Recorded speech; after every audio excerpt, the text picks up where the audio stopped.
اے بچیوں والوں تمہیں مبارک ہو، اے بیٹیوں والوں تمہیں مبارک ہو۔ اپنی بیٹیوں کو کبھی برا نہ سمجھنا۔ نبی پاک علیہ الصلوۃ والسلام فرماتے ہیں جس شخص کے بیٹی ہو وہ اسے زندہ دفن نہ کرے، اسے ذلیل نہ سمجھے، تو اللہ عز و جل اسے جنت میں داخل کر دے گا۔ ایک اور جگہ نبی پاک فرماتے ہیں اللہ اکبر، یہ حدیث تو میں کہتا ہوں ختم ہے نا، اس کے بعد الفاظ ہی نہیں بچتے۔ بہت ساری بیٹیوں کی فضیلت کی حدیث ہے، مگر یہ حدیث ادھر جا کے لگتی ہے، دل کو چھو لیتی ہے۔ سنو تو صحیح اس کے الفاظ کیا ہیں۔ اللہ کے نبی فرماتے ہیں بیٹیوں کو برا مت کہو، میں بھی بیٹیوں والا ہوں۔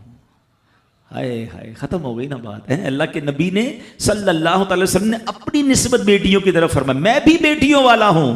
بے شک بیٹیاں تو بہت محبت کرنے والیاں، غم گسار اور بہت زیادہ مہربان ہوتی ہیں۔ سنو بیٹیوں والوں اور بہنوں والوں، اللہ کے حبیب کیا فرماتے ہیں صلی اللہ تعالی علیہ وسلم، میرے نبی کا فرمان ہے کہ جس کی 3 بیٹیاں یا بہنوں کی اس طرح پرورش کرے، ان کو ادب سکھائے، ان سے مہربانی کا برتاؤ کرے، یہاں تک کہ اللہ عز و جل اسے بے نیاز کر دے، یعنی ان کا نکاح ہو جائے، تو اللہ تعالیٰ اس کے لیے جنت واجب فرما دیتا ہے۔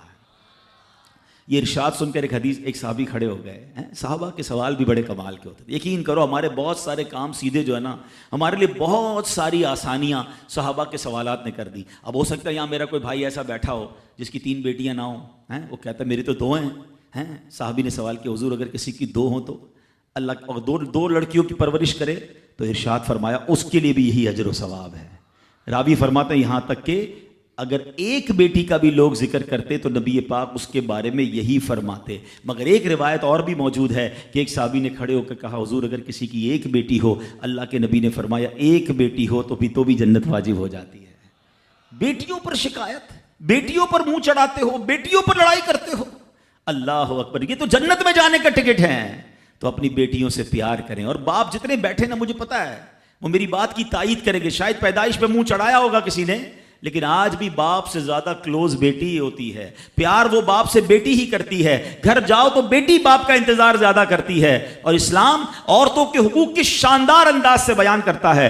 اللہ کے نبی علیہ الصلوۃ والسلام فرماتے ہیں جب کسی کے ہاں لڑکی پیدا ہوتی ہے، سنو، گھر پہ مہمان آئے تو اچھا لگتا ہے نا، اور کوئی بڑا اہم مہمان آ جائے، کوئی بڑے بزرگ آ جائیں تو کتنا خوش ہو جاتے ہیں آپ۔ کئی ایسے بزرگ ہوں گے، کئی ایسے علماء ہوں گے، کوئی ایسی شخصیت ضرور ہوگی جس کو آپ اپنے گھر بلانا چاہتے ہوں گے، مگر آپ سوچتے ہوں گے یار وہ میرے گھر کیسے آئے گا، بہت بڑا آدمی ہے، بڑا مصروف شخص ہے، پسند تو مجھے بہت ہے مگر میں گھر نہیں بلا سکتا۔ سنو، جب تمہارے گھر بیٹی آتی ہے تو پتہ ہے کون مہمان آتا ہے؟ اللہ کے نبی فرماتے ہیں جب کسی کے ہاں لڑکی پیدا ہوتی ہے تو اللہ عز و جل فرشتوں کو گھر بھیجتا ہے۔ ہاں، آپ کے گھر فرشتے آتے ہیں اور کیا کہتے ہیں؟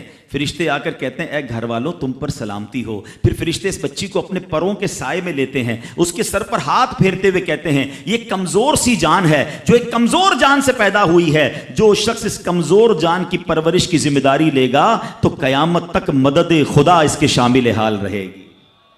تو اب کبھی بھی بیٹیوں پر زیادتی نہیں ہونے دینی۔ ہاں، بیٹیوں کی دعائیں لو، بیٹیوں کی خدمت کرو۔ اور میں نے خود دیکھا ہے، آپ نے بھی دیکھا ہوگا، میں نے دیکھا ہے، بلکہ میں نے ایک طرح سے انٹرویو لیا ہے ایک رشتہ دار کا کہ یار آپ کی 4 بیٹیاں ہیں، 3 بیٹیاں ہیں، کہتا ہے یار جب سے بیٹیاں آئی ہیں پتہ نہیں رزق کدھر سے آ رہا ہے۔ بیٹیاں تو کیا آئی ہیں، اللہ نے رحمت کے دروازے کھول دیے ہیں، کیونکہ اس نے منہ نہیں چڑھایا۔ کچھ ہوں گے ایسے بیٹیوں والے جن کا ہاتھ تنگ ہوگا، تو غور کرو جب بیٹی ہوئی تھی تو شکر کیا تھا یا شکوہ کیا تھا؟ اللہ نے تو بھیجی تھی رحمت تمہارے گھر پہ، تم نے اس وقت بھی اللہ کو ناراض کیا، بیوی کو گالیاں دی، ہنگامہ کیا، اب کہتے ہو رحمت نہیں آ رہی۔ تم نے تو کتنی ناشکری کر لی۔ اگر تم سجدہ شکر ادا کرتے، اللہ کی بارگاہ میں رضا راضی رہتے، اللہ بیٹیاں تو دیتا مگر تم پر رحمت کے اور دروازے بھی کھول دیتا۔ اور ہم نے دیکھا ہے لوگوں کے رزق کو بڑھتے ہوئے۔ تو کبھی بیٹی کی پیدائش پر آپ نے منہ نہیں چڑھانا ہے، ہاں، نہ اپنی زوجہ کو تانے دینے ہیں، اور بیٹیوں کا خیال رکھ